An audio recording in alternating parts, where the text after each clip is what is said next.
তো এই সাহাবীরা, এই যাদের কথা বলতেছিলাম, ওনারা করছেন কি, ওই বাঁশির আওয়াজ শুনে, খুতবা না শুনে চলে গেছেন। ওনাদের হিসাব হইল পরে তো আর মাল পাইতাম না, কষ্ট হয়ে যাবে, তাইলে তো ব্যবসা ক্ষতি হয়ে যাবে। এই শুধু তারা গিয়া মাল কিনছে। খোদার কসম, কোরআন শরীফের মধ্যে আল্লাহ তাআলা একটা পূর্ণাঙ্গ সূরা নাজিল করছে, সূরা জুমআ, এবং ওই সূরার মধ্যে লাস্ট আয়াতে আল্লাহ নিজে বলছে, ওয়া ইযা রাআউ তিজারাতান আও লাহওয়ান ফাদ্দু ইলাইহা ওয়া তারাকুকা কাইমা। আল্লাহ অবাক হয়ে গেছে। আল্লাহ বলতেছে, বন্ধু, আয় হায়, আপনার সাহাবীরা এটা কামটা করলো কি? তারা তাদের এই ব্যবসা, এই কথার সাথে আল্লাহ একটা শব্দ ব্যবহার করছে, আও লাহওয়ান, তারা তাদের এই ফালতু দুনিয়ার জন্য আপনার এই খুতবা ছেড়ে দিল আর আপনাকে দাঁড়ানো অবস্থায় রেখে চলে গেল। হায় হায়, কামটা করলো কি? কাজটা করলো কি? এরা গেল কেন?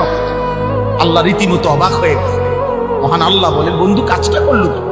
ও তারা কুকা কাইমা, আপনাকে খুতবা অবস্থায় রেখে চলে গেল। কিসের জন্য গেল? ব্যবসা। আও লাহওয়ান, এই তামসা। এই আল্লাহ বলছে তামাশা। সাহাবায়ে কেরাম ফুটবল খেলতে গেছিল, কথা বলে না। সাহাবায়ে কেরাম ফুটবল খেলতে গেছিল, সাহাবায়ে কেরাম মোবাইল টিপতে গেছিল।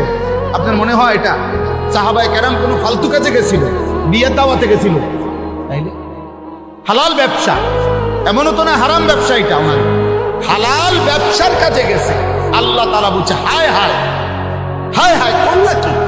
খুতবা ছেড়ে দিয়ে, রাসূলের জবান থেকে খুতবা শোনা বন্ধ করে দিয়ে তোমরা তোমাদের এই তামাশায় চলে গেলা, তোমাদের ব্যবসা করতে চলে গেলা।